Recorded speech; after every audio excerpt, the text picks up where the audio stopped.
以前嘅 AI 淨係識睇字或者睇圖，依家佢可以同時睇、聽、讀同講啦。呢個就係多模態 AI，即係可以處理好多唔同類型數據嘅人工智能模型。例如 GPT-4V 識得睇字同圖，而 Gemini 仲可以處理埋影片同聲音添。你可以影張雪櫃嘅相，問個 AI。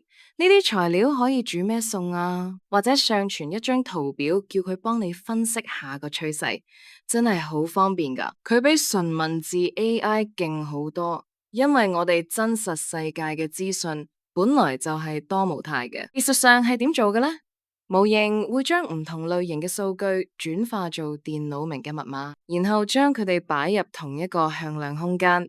等 AI 可以做到跨模態嘅理解，要訓練呢啲 AI 就需要海量嘅圖文配對同埋影片數據嚟俾佢學習。未來嘅 AI 助手一定係多模態嘅，佢可以睇到你個熒幕，聽到你講嘢，仲可以讀取你嘅文件，全方位咁理解你嘅需求，幫你解決問題。